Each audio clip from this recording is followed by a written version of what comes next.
Hey, what is up everybody? Blaze for here, and today for you guys another video of Persona 5X. Besides today's video, guys, we're going to be going ahead and doing a showcase difference between Messa as well as Ryuji. Now both of these characters on TW, I have their A6s, and there's been going a lot of talk around saying that somehow Messa is still better than Ryuji. In all aspects, as much as I really do love my man Messa, he just does not compare with the raw damage that Ryuji can do. Hence the reason why Ryuji is higher than him on many tier lists. Especially when it comes down to bossing wise, he doesn't really do the best here.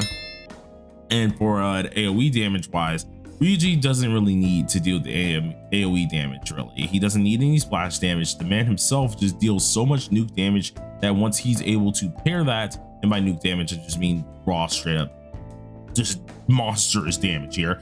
And when you pair that with Anj, who allows him to go multiple times, he can pretty much just delete anything in front of him. So I'm going to be trying to showcase this to the best of my capabilities on, of course, this video. If you guys do enjoy it, be sure to, of course, hit that like button, hit that subscribe button. It really does help me out a lot. And I think there's a hype button now or something like that on YouTube. I don't know when I missed that, but hey, hit that as well if you do enjoy this. It allows the channel to get out there even more and even push this video even more so in the algorithm. It really does mean a lot to me, guys. So let's go ahead and get into the video. So this is the boss that we're going to be using as our test dummy here today, and I'm going to be using both Messa's actual team and Ryuji's actual team here. Now Ryuji himself technically can be used with other characters.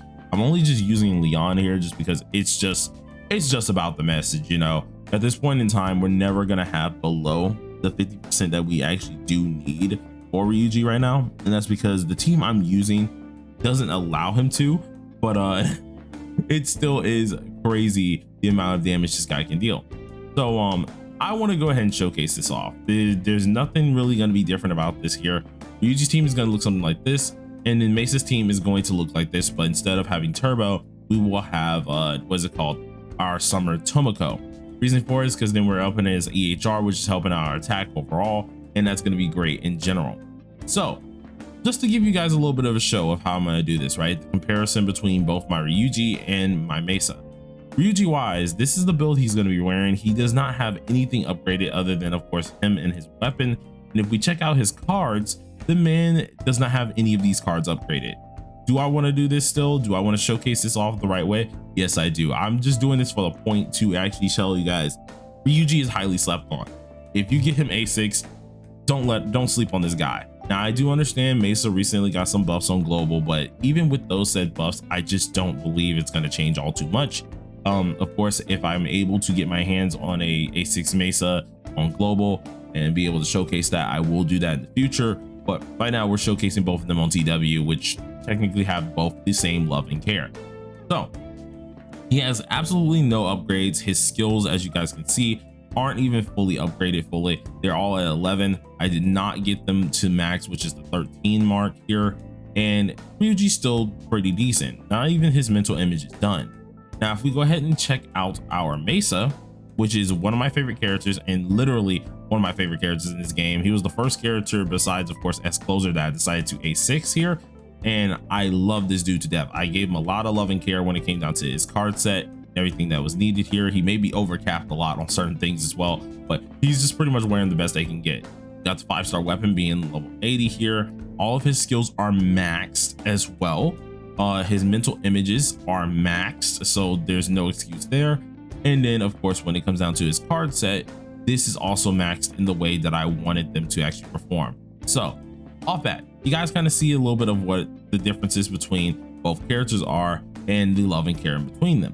So I want to show you guys exactly the difference here of how good Ryuji is compared to Messa. So we're going to make sure we use the same team, and his limited team is going to have Tomoko as well in it. So we're going to use this team. We're going to make sure we have Futaba as well. Seeing Futaba is his best in slot for navies, and we're going to show you guys exactly how much it can steal.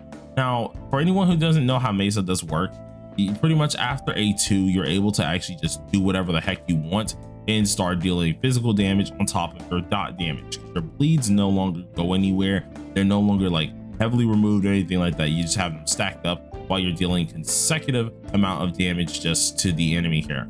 So let's do our first things first. Since we have cord here, let's just go ahead and just use just to show off that, hey, the ult does a little bit too. but 88k damage, nothing too much. All right, well, let's go ahead and pop off our skill 3 ult and see how much this damage this deal. All right, so we are looking probably, I'd say around 200k maybe for damage. 225. All right, cool. 225k, love it. Then we have our upgrade, which is going to help our EHR and our damage bonus. Go ahead and use our skill 2. And then with this in mind, we're then going to be able to set this up with our skill 1 with Chernobog here, and set up our what's it called, Messa, using his skill 1. On no matter what you do here, this character, you always want to use their skill 1 first. Now granted, technically I don't need to use the skill 1 because I use both of my ults ahead of time. If you don't use your ults ahead of time, of course you will need to use that, because that's how you get your bleeds up. Since we use them ahead of time, we technically didn't need to use our skill 1, but I made it just making sure we are doing the rotation correctly for the right purposes. So now we're going to use our skill 1 with Futaba, and technically we don't need to go ahead and use our skill 2 again, but I'm going to do it just because we want to make sure we have all the buffs for his 3rd round damage. And let's just use the skill 3. This is going to increase the amount of damage that we can then deal. We're going to also buff him a little bit more with our cord here, and then go ahead and pop off with some extra buffs with Dionysus. Now granted, this guy does not crit really, so you're really just getting the damage bonus and attack percentage off of him. But we're going to use our skill 3 being the mask change or our form change, and then go into our skill 1.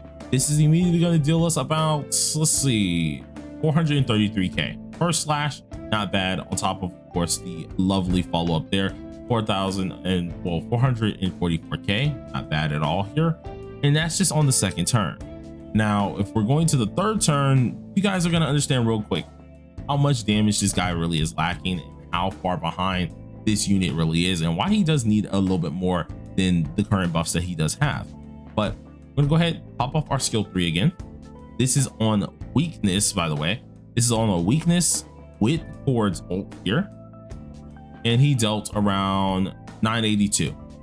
Cool. All right, and then if we go ahead, pop off this again here, get our buffs all back in order. And you know what, just to prove a point, I kind of want to what's it called, give him the best of the buffs that he can pretty much get here. So give him this little buff here, pop off the Chernobog here as well, which technically we could have used Chernobog just to boost up his physical damage in general, but we wanted to do it this way as well, just to give him some extra buffs. And then use our skill 1 again,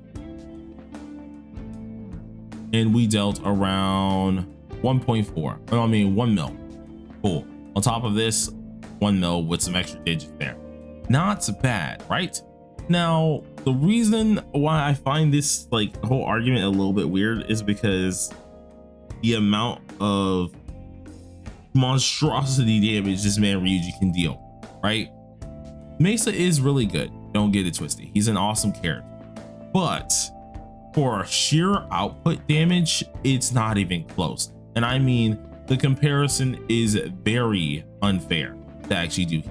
So if we go ahead and put in Ryuji, and we're gonna put in the same team. Remember, our Ryuji does not have any upgraded cards besides, of course, the planet, right?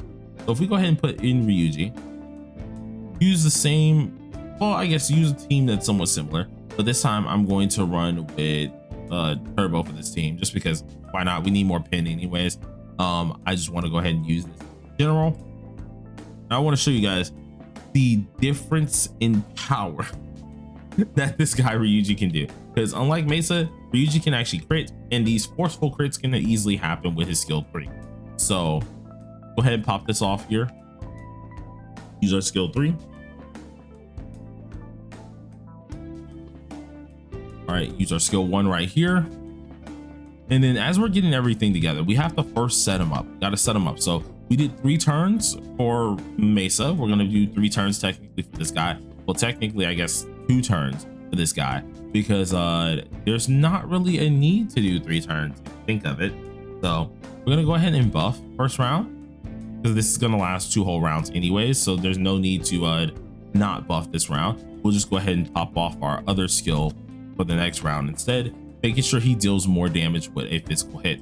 So, all right, cool, decent attack, nothing too much here. And this is where the magic happens. So we're not using the debuffer, we're using double buffers, right? Double buffers, no debuffer inside the team. The last team that we just showcased, I don't believe had a debuff either here, so it was also buffers for that team, right? Well, let's just go ahead and showcase all of this damage that we can immediately get off here. So just skill 2, boom. Just skill 3, boom. And then, you know, we already did our double round buffs here. I'm gonna use this as well. Making sure we get another buff ready. Give him a lovely buff again with the Leon ult. Now, remember, this is the way that we have to play Ryuji. There's no other way that you can play Ryuji here. So all these buffs are necessary. We go ahead and immediately use the skill 1 here, which I could have just used our skill 1 of our Yonosik. That probably would have been better. But first move, 1.1 mil. Well, remember, this is Anj. So we go again. Second move, 2.2 mil. And then next, 2.3 mil. Now, this was all in a span of 2 turns, not in the 3 that Messa did. And we managed to quadruple the amount of damage that we can deal.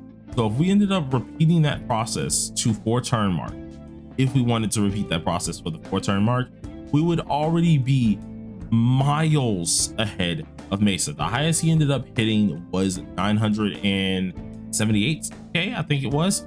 So actually, no, the highest was a 1 mil, literally 1 mil on the dot. Our first hit was 1.1, and then the rest of our hits were easily in the 2.3s, 2.2s, and that's with no cards upgraded. So it's kind of interesting to see this competition for this though. But I gotta say, you guys, don't sleep on Ryuji. He is a really good character. He's one of the few characters in the game that is probably the best in the game when it does come down to some of the bossing aspects here, or at least one of the, let me rephrase this, the best standard characters in the game when it comes down to boss facing and everything like that, or just bossing in general. Don't sleep on the guy. It's pretty dang good. But thank you guys for watching the video, and until next time, peace out.